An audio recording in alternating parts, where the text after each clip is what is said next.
Hello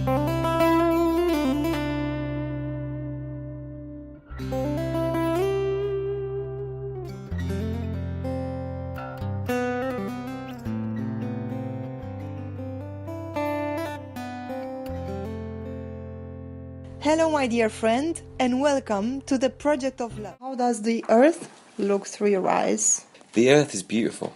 You know, there is so much magic on the earth, but at the same time the earth's in a lot of pain. Mother Earth has been looking after us, her children, for centuries, and she's been giving so much of herself to us. You know, the sun's always shining on us and we don't give anything back to the sun. The moon's always shining at night time, the stars are always shining, the whole planet, the whole galaxy is always looking after us. Mother Earth is always growing trees, pouring down rain, but what do we do for her? All we do is we create wars and, you know, we kill each other, and there's a lot of suffering going on, there's a lot of pollution, all of this sort of stuff, but I feel at the moment, like as a human species, you know, we're coming back together, consciousness is expanding, we're waking up, and we are starting to love each other more. In doing so, we're starting to become more conscious and we're starting to help the planet. But there's been so much damage done to the planet that we've still got a long way to go till she can kind of replenish and regenerate properly. What do you see that people don't see about Earth with just the physical eyes? When I look at this planet, I just see one stream of consciousness, one stream of light, and we're all connected. But most people see separation. You know, everyone sees countries and borders and people and languages and colours and species, but really and truthfully, we're just one family. I just see one family that's having a lot of arguments, and we need to just love each other more. That's it. How do you see the human beings with the non-physical eyes? Waves of energy. Waves of light just flowing everywhere, and it's not even different waves of light, it's just one big wave, and there's places where those waves aren't really flowing in the right direction, and for me, when I'm doing my healing, I just want to just help those waves just flow in the right direction. I just see codes. Everything's binary code, information, geometry, hieroglyphs flowing through the waves of light, and that's the truth. Beyond the illusion. So now when you look at me, you don't see me in my... You see well, I do. Both? I do see your physicalness, but also if I look into your eyes, I just see myself. Okay. I don't see there's any difference between you and I. I don't even see you as a female. I just see a big, bright, shining light. That's what you are, light. You know, you make everything sound so easy, and some people might say, well, if things were so easy, then the earth would be a one happy place. Well, it's kind of easy once you've got to that stage of it being easy. You know, there was this time in my life, only, 12 years ago, 13 years ago, I wasn't like this at all. I was in a mess. I used to have lots of negative thoughts, I was very destructive, I was driven by my ego, I was materialistic.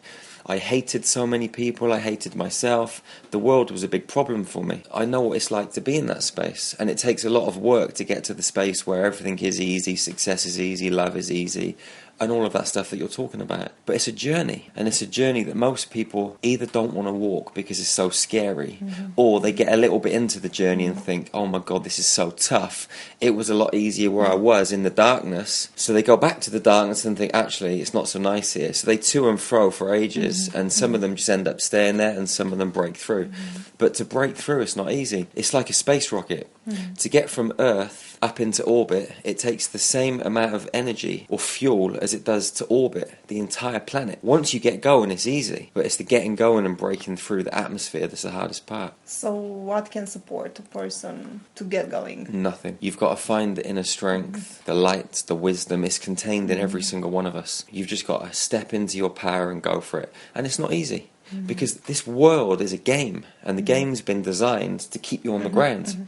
So you've got to find that courage, that strength, that determination, connect with yourself internally, and just discover your own power, and then you can step forwards. What role does self-love play in this process? Because there's a lot of talk lately about self-love. Self-love is the key. It's like the golden key. If you don't love yourself, no one else is going to love you. And if you don't love yourself, you can't love other people. There is no separation. We are light, and light is manifested into human form in many different forms. You're God, universe, the spirit, infinite intelligence, whatever you want to call it, and so am I. So is everyone else in this room. So is the whole planet. If we begin to love ourselves, then we can feel that inner wisdom, know that we're the universe, that we're multiple universes, and then that power can just seep through every pore of our physical being, and then we can step forwards on this wave, this cosmic wave of love. We've been conditioned as a human species that loving ourselves is bad. The government have conditioned us because if we turn inwards, we discover our power. And once we discover our power and we start to love ourselves, then the media, all of these indoctrinating recipes that they've created in this human world can't be used against us anymore to take us outside of ourselves, looking towards the holiday or the wife or the husband or the child or the new clothes or the new car or the new house or the holiday. None of that stuff can affect us anymore. So we become powerful. So the key is meditation, breathing, exercise, all of these things that are just basic but so important. They don't teach us this stuff in school. In school they want to teach us facts and figures and write between the lines, put everything in square boxes. But when we do that, we just start to play into the hands of those that want to control us. Can we stop the aging process? Can we do something to keep our body young? Absolutely. Again, we've been conditioned to eat foods and the wrong type of foods. We've been conditioned that food can nourish us. Food can't nourish us. What can nourish us is sunlight, oxygen and water. We're like trees, we're like flowers, we're like plants. What we need to do is to stop eating all the garbage that we're told to eat and to start eating Mother Nature. And then that's a stepping stone in the right direction to stop eating at all. Children that are coming onto this planet now, a lot of them don't eat food. They live off light, oxygen and water. Some of them don't even drink fluids. They just live off light and they breathe deep. And they just know this stuff because it's inherent, it's natural in our DNA. We're like part of our environment.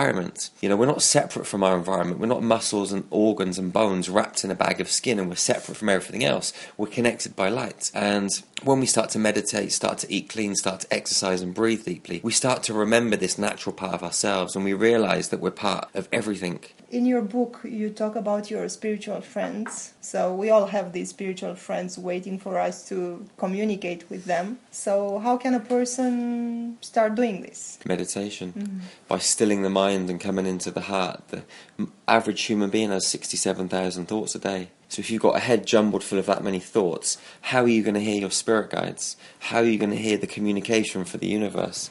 Because the universe's communication is so subtle and so gentle. So you've got to be in your heart and still in your head to be able to hear, to be able to feel. And besides meditation, you mentioned food that influences our physical body, and I guess it's all like sugar's a drug. Anything man-made, anything processed influences and changes the chemicals inside of our brain, which can either raise or lower our vibrational rate. So if we start eating Mother Nature, which we are anyway, then we're going to get onto that. It's going to help us raise our vibration and get onto the frequency of our environment, which is love. Many people, you know, those who work in multinational companies, they spend their days just sitting in front of the computer. What's wrong with it? And well, it's okay to spend time on the computer, but, you know, you can't live your life by the computer. You know, the computer, phones, most gadgets give off horrible frequencies, and they lower our vibration. You know, iPhones, they were created by the CIA. You know, they're tracking devices. Yeah. They can listen to you, they can turn that on and watch you. Even if your phone is turned off, they can switch it on and turn it into a microphone. They're for spying on us. They're not used to help us. The other thing is, we give all of our information into these things.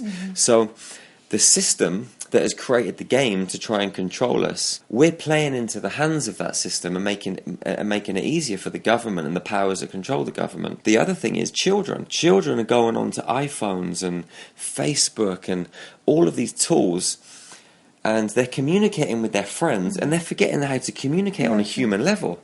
They walk up to each other in the street, and they're like, they don't know how to speak to each other. There's like no human interaction. You know, when I was a kid, there was no phones. And also, it creates more fear. Parents think that their kids need phones so they can track them all the time because they're frightened they might get taken away. But I never had a phone when I was a kid, you know. I just used to go out and come back when I wanted to come back. And at night time, people are going to sleep. They're like, shh, and then trying to go to bed. But all of those frequencies going into your brain, the lights are hitting your pineal gland, your melatonin levels are going down, so you can't sleep well, your hormones, the endocrine system inside of your body is all fucked up, excuse my French. It's not working and functioning properly because of too much frequencies and light. And even in the nighttime, we're supposed to sleep in a dark room, but we wake up in the night and we look at our phones, and then that changes the chemicals inside of our brain again, all of these kind of things. You know, like the best way to work, the best way to be functional is to work for about 6 hours a day, but work in 50-minute segments. And so you work for 50 minutes, you get up, you drink a litre of water, you stretch, you go outside, you take some nice long deep breaths,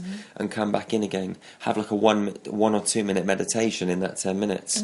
And then you're like, bum, bum, bum, you're functioning. In that 50 minutes, you're going to create as much as you would in 3 hours when you're like, you know, functioning at 60%. Do you think that at this time on Earth, somebody can be perfectly healthy? Yeah, we were designed to be perfectly healthy. Perfect health is our natural state. Happiness, love, you know, all of these high vibrational states are our natural states. Death, fear, jealousy, despair, all of these low vibrational states aren't our natural states. But most people on this planet live in those natural states and have been in those states for so long, they don't know what it's like to be high vibrational. They might have a good day and only be functioning at 20% and think that's a really good day. And then it's only when they get to 40% they think, oh my God, you know, it's actually better here. And then there's still more levels to go. And, you know, no one really knows what it's like to be at that perfect healthy state because they're just drinking alcohol or all of this sort of stuff. You know, they're addicted to pornography, whatever it is. You know, they're addicted to so many different things. Drugs. Some of the things you've mentioned, like alcohol and pornography, for them is fun. And or it's escapism. Yeah, but I'm thinking of their perception. So people, they are, okay, let's have some fun. But then if we go on the spiritual path, we are going to lose this fun. I spent a lot of time when I was younger in brothels with prostitutes. It was a big part of my life, taking a lot of cocaine, smoking a lot of crack cocaine. I used to spend a week at a time in there, you know, spending lots of money. I was addicted to it. It was hard for me to stop. And when I did stop, I realised that when I had the thoughts, oh, go back to the brothel, or go and get some cocaine and have a line, or have a whiskey and have a line of cocaine, it wasn't me having that thought. It was something talking to me saying, Jerry, go and do it.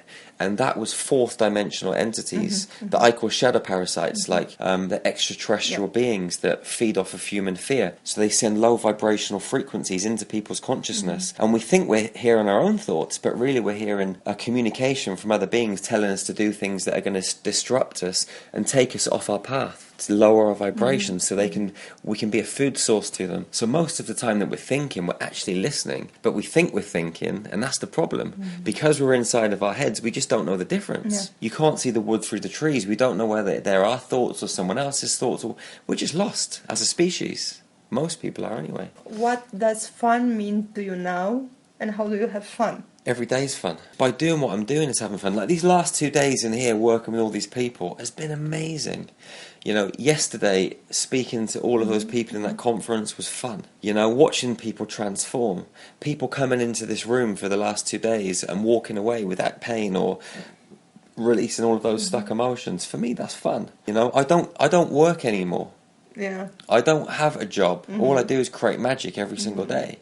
And that magic is just a natural state that flows through me. I don't really do anything. I'm just vibrating on the frequency of love, and love is flowing through me and taking me on my mission. I'm not having to play myself anymore. Before I was playing a role. I was playing a role called Jerry Sargeant. But now I'm just being this vibratory frequency that's floating around on this planet and doing what I came here to do. And it is just, it's always fun. Well, you mentioned love, and love is such a, I think it's a hot topic these days. Because people, they have a distorted image about it. That's why they are using true love. So what's love? Well, most people think that love is like you see on the movies. You know, like two people like in a fairy tale relationship. Madly in love, flowers, chocolates, going out for dinner, having amazing sex all the time, and everything's just this beautiful relationship. But that's not love. Two people get into a relationship to learn from each other, to mirror back to each other what they need to work on in themselves. But when we see something in our partner that we don't like, we don't think, oh, maybe that's showing us something. We think, oh, da da da da da, and we blame them. So we never really get to the core of what we need to work on in ourselves. And most people get divorced or split up and go on their separate journeys. But inside relationship is not really love. Love is something you experience on your own. You can't experience love in a relationship until you experience true self-love. So it always starts back with yourself. You know, we always look forwards or back into the past, but the future and the past doesn't exist. The eternal now is what exists, and that is inside of our heart. So we've just got to come in here, love ourselves first and foremost, and then the rest falls into place. Love never starts. Love never ends. Yes. Love just is. It just is. Love is creation. Love is light, energy, and beyond that, vibration and sound. I have a question about music, because I love music, and I love rock music particularly. So you say that much of the modern music leads us astray from love into fear. Any particular... We are vibration. So when you listen to certain musics, well, every music carries a vibration. Modern music is the biggest weapon of mass destruction. All genres? Not all genres, no. But most modern music, like hip-hop, rap, all of the dance stuff, all of the all of the rock music too. Yeah, all of these musics, these mainstream musics, they take us out of our heart center. Okay. They take us into our lower chakras, so we feel more fear. You know, Okay. we become engrossed in the idol that's singing it, and we forget about the truth behind the music, even if there's good messages and lyrics within these musics. But then, if you look at like Eastern music. Okay. You know, Indian music, and also a lot of the meditation music that's coming out now is keeping us on the frequency of love, or in our higher chakras up here, you know. Okay. There's some rap music that's coming out now, which is high vibrational. Oh, yeah. There's quite a lot of rappers out there now that are rapping about good stuff, and they're putting the frequency of love. Okay. I mean, I know a really good singer in England, and her last album was called Love Something or other, and every single song had 432 hertz frequency through the centre of it, so it kept you in your heart. You know, so you listen to it and you just feel love and expanded. So there's lots of singers that are putting this stuff into their music now because people know the truth. Okay. Before, everyone was just like, get the lyrics out there, the producer would produce the music, but now people are waking up and becoming more conscious. It's starting to come through the music. But the powers that be control most of the mainstream music, so they won't let this stuff become big. Okay. So YouTube's the way out for some of this stuff. The secret to a healthy and happy life is... To love yourself. And when you love yourself, you start to love all beings. Animals, trees, rocks, plants, flowers, the sun, the moon, the stars, the fish, everything. But self-love comes first. Thank you very much. Thank you so much.